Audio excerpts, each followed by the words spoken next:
So as we begin this new fiscal year, we thought why not to get you the best of the market voice that we have today to explain to you what should you be keeping in mind as you revise your trading strategies and investment strategies for FY26. With a very warm applause, we are now going to be welcoming Ms. Devina Mehra, founder and CMD of First Global on the program. Warm welcome to you, Devina ma'am, and thank you so much for taking the time out. Like I said, who better than you to kickstart the new fiscal year for all our audiences? It's always been a pleasure and of course a learning experience to speak to you, to understand from the wealth of experience that you bring in, decades of looking at the markets and the various cycles that you've already seen so many times over, which is why your undying smile continues despite the 5 months of pain that we have actually seen. So thank you so much for being with us on the program. Tell us, ma'am, what is the sense that you're getting? What is the first message that you want to part to all our audiences and viewers and investors as they begin this new fiscal year with all those moving parts that I was mentioning? Uncertainty globally, tariff wars happening, 5 months of pain, so the nervousness still there, jitteriness still there, even though sanity is returning. What is the message that you'd like to tell them? Good morning, Sakshi, to you and to your viewers. And yes, the new financial year starts. One thing which I always tell people at the beginning of a financial year, or for that matter, the calendar year, is that look at your asset allocation. So it's always a good time at the beginning of the year to look at how your assets are allocated between equity, fixed income, gold, real estate, if you have any, and alternative assets like crypto. And as in Google Maps, you have to first put in where you are, the starting point, before you go to where you want to be. But coming to whatever you think is a sensible equity allocation to you for you, and let me tell you, equity is money you should typically not need to touch for 8 to 10 years. That's what you should put in equity. So therefore, I also tell young people who tell me that should I put 100% in equity? No, you should not put 100% in equity, because there are always unexpected things that come up. You might lose your job, you might want to study further, there might be a medical emergency, you might want to buy a home, whatever. Yes. So, but whatever is your equity allocation, it is time to be invested. As you said, I mean, 5 months of pain is not much if you look at what happened in the last 5 years. Yes. It's only that a considerable number of the proportion of the investors have entered only in the last 5 years, and therefore they do not remember the cycles. And yeah, in fact, last year the euphoria was such that even seasoned investors were not really willing to listen to sensible talk of risk management and all that. I had family offices telling me that I don't have unrealistic expectations, and I'm happy with a 35% compounding. So that's the Okay. expectations that move to. And but if you, as I said, if you are in a broadly steady, well thought out portfolio skewed a little towards large caps, I don't think the risk is high at this moment. I mean, which is not to say that there cannot be any downside from here, but Okay. that debate, as I think must have spoken on your channel also, that 2010 to 20 was a really uh, bad decade in terms of returns for Yeah. Indian market. That whole decade, that 100 rupees became 230 rupees, whereas in fixed deposit itself, you would have got 200, Exactly. 200. In dollar terms, there was no return for a whole decade. So that's what created the room for this bull run. And I don't think the large caps, you are in danger territory. In small caps, yes, because small caps, for one thing, one is the level of the index, where also there have been huge uh, you know uh, Corrections. corrections is like a mild word when you say that in 2008-9 the small cap index fell 80%. So that's Yeah. not a that's a bloodbath. And then that index level came back after 8 years. There was another mad bull run for 2 years, and then again it fell 65%, almost two-thirds. So that's the nature of that. And plus, the really important thing is that there's no use saying that I have bought this thing at 100, now it is 60, I'll wait till it is 100 again. Some of those stocks never come back. the stocks that are do well in a euphoria, often after the market falls in the next bull run, they are not the same stocks that come back. Many just disappear. Let alone small companies, even companies like Reliance Power disappeared. But even if you don't disappear, I mean, look at DLF. Correct. After its IPO, for after a couple of months, that price was not seen for decades, even though the company continued to operate. So always, don't get married to your stocks. Yes. And a stock that is down 30, 40, 50% may still be a sell. So move to what is the sensible place to be invested now. You can make it up in another strategy, in another stock. Like last year, a lot of people got out of large cap SIPs and put it into small cap SIPs. Yes. Yes. So, I mean, SIPs you should continue, but maybe not in the same thing where you were doing the SIP. Perfect. So many learning points from what you've marked out for us. First, starting point is your asset allocation. Even if you're young, do not invest 100% in equity. There needs to be a well-diversified portfolio because you need to be prepared for emergencies. Don't get married to your stocks. So that's something that you should really look at. In case you made a mistake, look at a better one and, take that advice from professionals like Devina ma'am's companies. And of course, 8 to 10 years is a long term, and that is the kind of vision that you should have for the markets and when you're investing in equities. But Devina ma'am, of course this looks like a small period when we talk about the last 5 months of pain. When you look at the last 2 decades, 3 decades, because you have seen so much, I want to understand from those fresh investors, first time investors that were riding on the bull run of the first half of the FY25, and they were thinking that the markets are so resilient, there is nothing that can put down the markets. And then comes the reality check of October, and the markets could not just sustain themselves. Be it any positive news could not provide that fillip. Tell me, what is the biggest learning for these fresh investors and first-time investors, ma'am?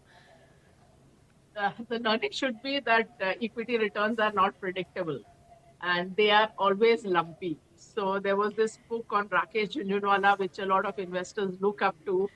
And to me, the real there's only one line in that book that really stood out, and that was Rakesh saying that I made a lot of money in 1989 to 92, in 2003 to 2007, and 2009 to 2011. And he said in between there were even 5 years where I made no money. So he understood and had the discipline to know that equity returns are lumpy, that Yeah. 2 years you can get 5 years returns and so on. I mean, Yes. just to give some context, from 1994 to 2003, the net return from the Sensex was zero, Wow. and 9 years. And then from 2003 to 2007, the index went up 6 times. So Wow. that's Yeah. the equity markets. So that's the thing. As they say, that learn from your own mistakes, but even better if you can learn from other people's mistakes. Fair point. So that's why, and if you look at 18, 19 years of history, every year the index corrects for 10% plus, barring I think 3 years, and one of those 3 years was 2023. So it's only after 2 years that you saw that correction. So it was nothing unprecedented or unexpected. That's the way equity markets are. That's why it should be long-term money. And one other thing which I forgot to say in the asset allocation, that you must always have allocation to global assets also. Yes. Yes. India Yes. is not Absolutely. worth, India is less than 5% of the world equity markets. And you're already exposed to India. Your career is in India, your home is in India. So at least on the investment front, diversify. And also this number I give often, that when I started working, the dollar was 12 rupees. Yes. So in the course of a career. So when you are talking long-term financial goals, something you're saving for 10, 20, 30 years away, you cannot forget this. So, so our grandmothers were not wrong in buying gold, because Yes. at that time that was the only currency hedge available. Now you have more global assets you can choose from, and that actually the dollar a chart of gold shows that gold has been an extremely volatile asset. The chart looks good in rupee terms because it's a rupee depreciation chart essentially. Yes, So, yes, you are. So these while are a lot of yes, yes, ma'am. 60% from tops and so on. Absolutely. I'm hoping that everybody is really taking all of this down with a pen and paper. Even if you don't, we are going to be chunking this out and playing it across social media. These kind of, wisdom, pearls of wisdom you rarely find. And it's, that is why we get Devina ma'am often on our channel to explain to you how do you really, know where are you making the mistakes and you avoid them. Devina ma'am, you rightly said that, global exposure is also important. But I want to know, most people then think that global exposure would mean, okay, investing maybe in a FANG or a US NASDAQ. Is that enough? Should one really look beyond it as well as, an investor who's really planning for 20, 30 years down the line kind of investment portfolio? Yes, definitely you should look far beyond that. The reason why you hear only this in the Indian market is because most players in the Indian market don't have the expertise to tell you anything more than that. To buy the Yes. 5, 7 US stocks, and maybe buy the 2, 3 Chinese stocks, or buy the NASDAQ ETF or something like that. The point is the US is not the world.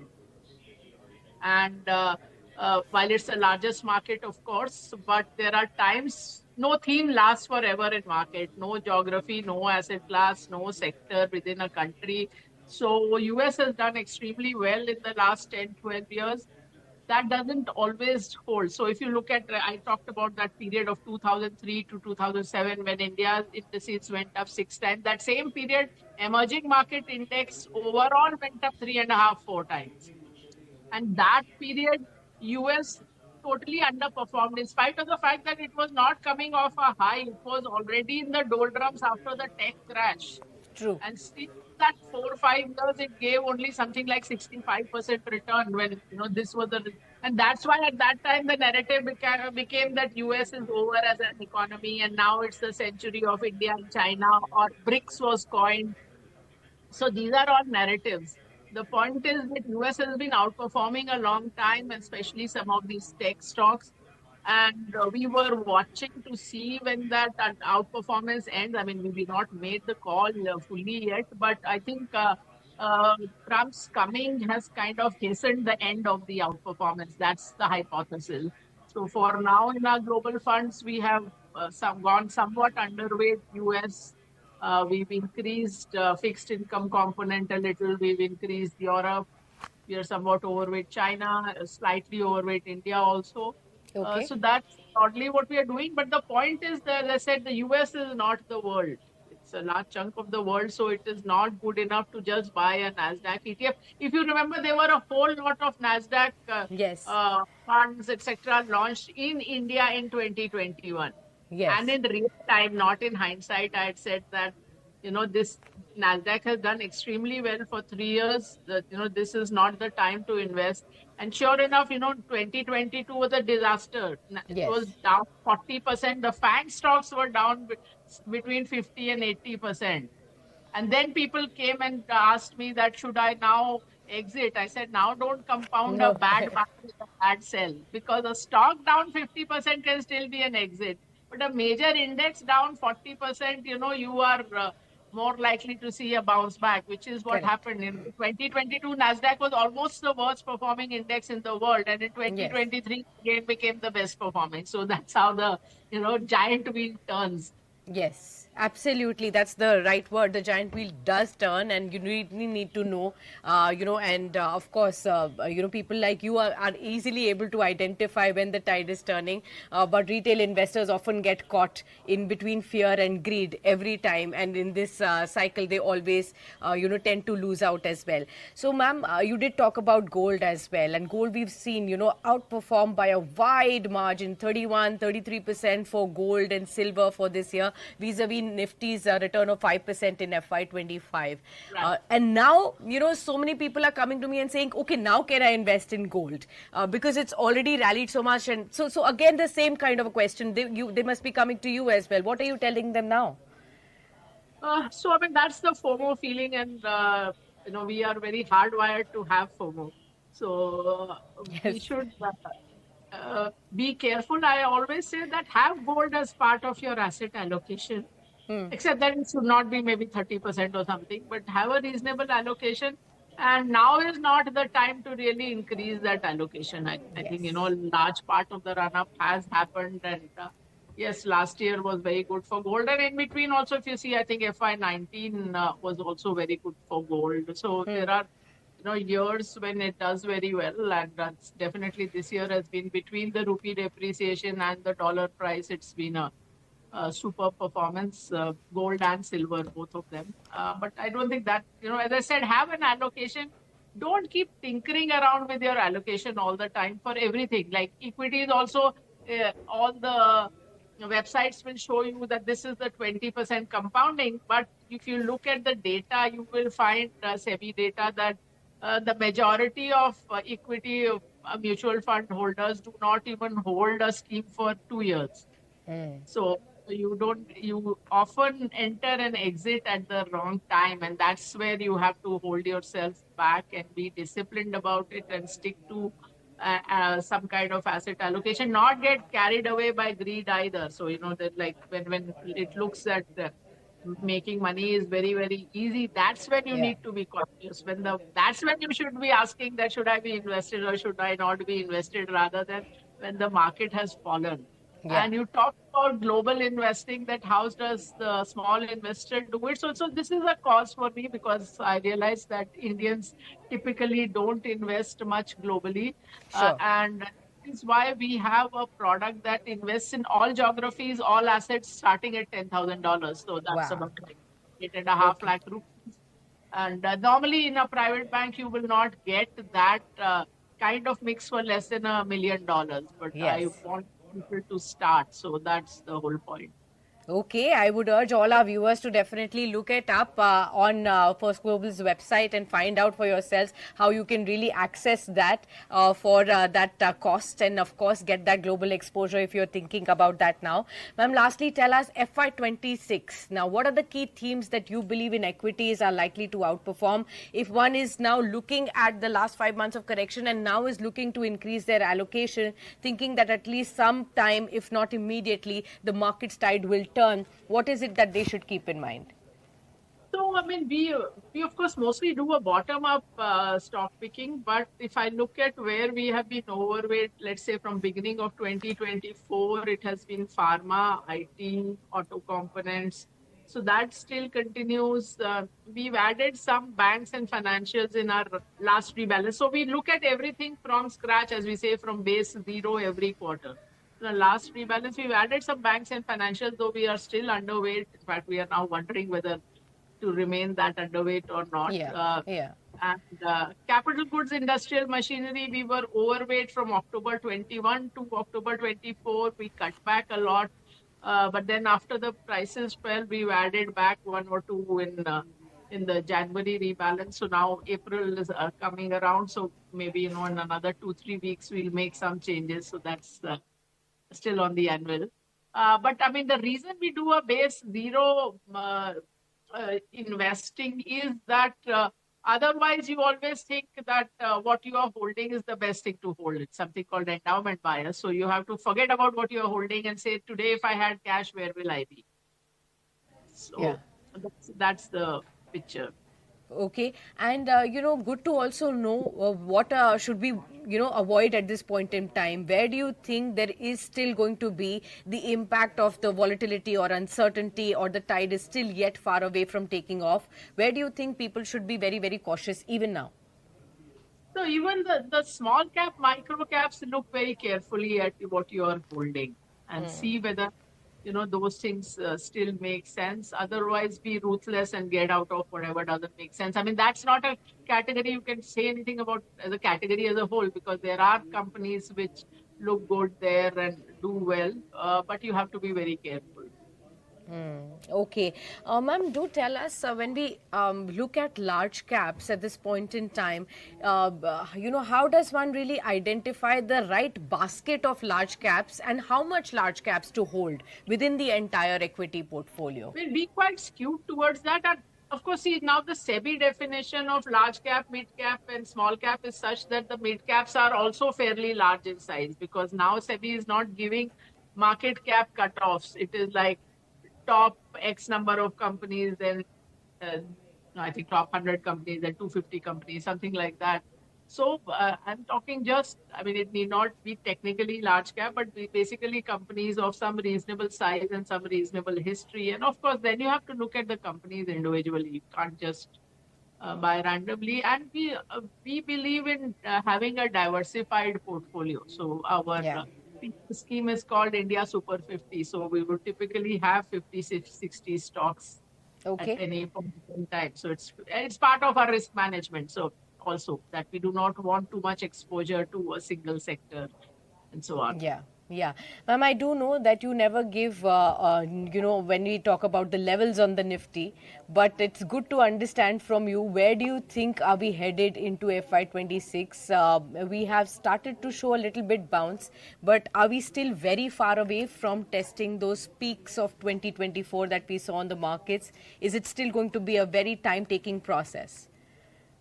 It's very hard to predict that, Sakshi. As I said, I think we are somewhere in the bottom range, which is, as I said, not to say that we can't fall another Yeah. 3% or 5% or something like that. But now the risk of the quantum and the probability of the fall is less than the fact that you will miss out on a big up move, because I think I've given that statistic earlier also, that in 40 odd years, if you missed out on the 10 best days, you miss out on 2/3 of the return. So if your 100 rupees had become 75,000 in 40 odd years, you miss out on 10 days that instead of 75,000, now you are at 25,000. That's the kind of danger of missing out on the up days. And these sharp up moves always come when there is fear, uncertainty, Yes. anxiety. In They don't come in a mad bull run. So they will not come in the market that you saw in the first half of the last financial year. There, the move is always gradual. The sharp moves come when the market is down. So that's why as I said, the risk reward is now that you will miss out, more likely to miss out on the up move. If there's a little bit of a down move, fine, you can, ride it out. Uh, and also you don't know whether that bottom happens next month or, 4 months from now. If you had been waiting for a correction to Yeah. invest, a lot of people before, when the market was at a high, said we'll wait for a correction. But when the correction comes, they kind of freeze. Yes. So Yes. if I go back to COVID time, and this is on public record because it was on Twitter. So on March 2, 2020, I had tweeted that something very strange is happening. And we went totally risk averse, both in our global portfolios and India portfolios. And in the COVID fall, we were largely protected. I think we fell some Yes. 8%, 10%. But then, just 3 weeks later, on March 23, we tweeted saying now time to be back in the market. Yeah. And if you have not invested, then in 5 weeks, you would have missed out a 30% move, both in India and globally. So that's the whole point, that most of the time it makes sense to be invested. When things look uncertain, in a PMS, we buy hedges. Sometimes the hedges go unused, so you just have a cost, but that's okay. I mean, you always manage for risk first. Okay, always manage for risk first. Well, we can go on and on listening to you, ma'am. It's always music to our ears. But we'll have to let you go at this point in time, and we'll catch up with you very, very soon yet again. Hope this year turns out to be a fantastic one for you, the entire team at First Global. And of course, may you continue to, tell us and guide us all through this fiscal year, and our viewers as well, what is the right way to go about investments. Always a pleasure, ma'am. Thank you so much for taking the time out. Thank you, Sakshi, and I hope it's a great year for everybody watching. Thank you so much. Fantastic speaking to you, ma'am.